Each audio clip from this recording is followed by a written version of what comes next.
suggest Trump trails Clinton among college-educated white voters, especially women. Atlanta AP wanted Melton has voted for every Republican presidential nominee since Ronald Reagan in 1980, but now the Georgia grandmother plans to cross over to support Democrat Hillary Clinton. "I'm not a real fan of Hillary," Melton says from her office in Atlanta. "But I think it would just be awful to have Donald Trump." She adds, "I cannot in good conscience let that happen." Melton is among a particular group of voters, whites with college degrees, who are resistant to Trump. Their skepticism comes as an ominous warning as Trump struggles to rebuild even the losing coalition that Mitt Romney managed 4 years ago. College-educated whites made up more than 1/3 of the electorate in 2012. Polls suggest Trump trails Clinton with those voters, especially women. Donald Trump simply cannot afford to lose ground in any segment of the electorate that supported Romney, said Florida pollster Fernand Almonte. Romney's strength with that group, for example, made for a close race in Florida, where President Barack Obama won by less than 75,000 votes out of more than 8.4 million cast. Some Republicans worry Trump's approach, his unvarnished, sometimes uncouth demeanor and his nationalist and populist arguments, guarantees his defeat, because the same outsider appeal that attracts many working-class and even college-educated white men alienates other voters with a college degree.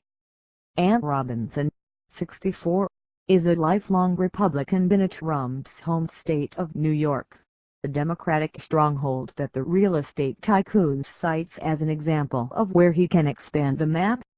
Robinson sneers at the proposition and says she'll vote for Clinton. "It's just not a reasonable movement," she says of Trump's populist pitch. "I'm not sure he can actually be their savior. She has so much more experience. Trump has nothing." Mary Darling, 59, is an Illinois Republican who said she won't vote for Trump or Clinton. "If they could just soften his edges, people would flock to him, but that's just not going to happen," she said. Lou Oliver, chairman of the Orange County Republican Party in Florida, says he's prepared for an uphill fight in no small part because of Trump's struggle among more educated voters. "The fundamentals aren't in our favor, and some of his comments aren't helping," Oliver said. Romney drew support from 56% of white voters with college degrees, according to 2012 exit polls. Obama notched just 42%, but still cruised to a second term. The Washington Post ABC News poll taken in June found Clinton leading Trump among college-educated whites 50% to 42%. Polling from the nonpartisan Pew Research Center pointed to particularly stark numbers among white women with at least a bachelor's degree.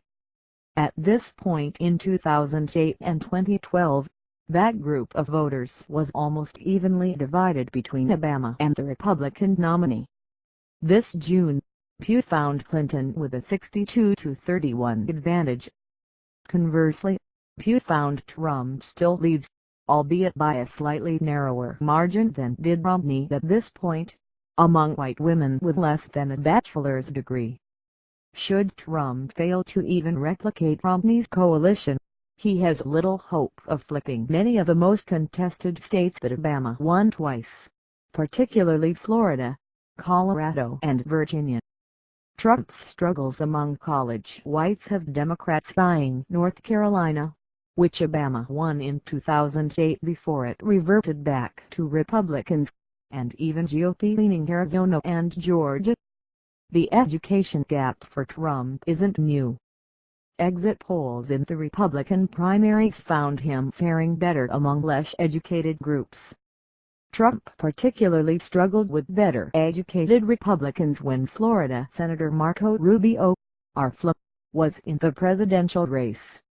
Republican pollster Greg Strimple of Idaho says the gap is understandable.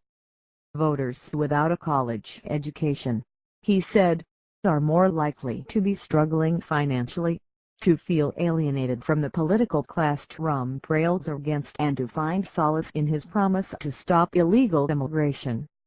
College-educated voters may have had relatively stagnant incomes, but they can still look at their 401ks and think about the future, Strimple said. They're free to care more about things like tone. Clinton's campaign sees the persuadable portion of the electorate as being made up largely of women, many with college degrees. It has tried to reach them by hammering Trump as dangerous and temperamentally unfit for the job, while her initial general election advertising blitz focuses on her achievements in public life. Strimple said Trump must counter that with a constant indictment of the last 8 years, an indictment of Hillary Clinton. That can get some of those voters back.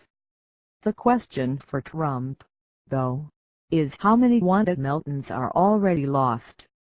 He's just not in control of himself, she says. That personality type is not suited either to leadership or protecting the country.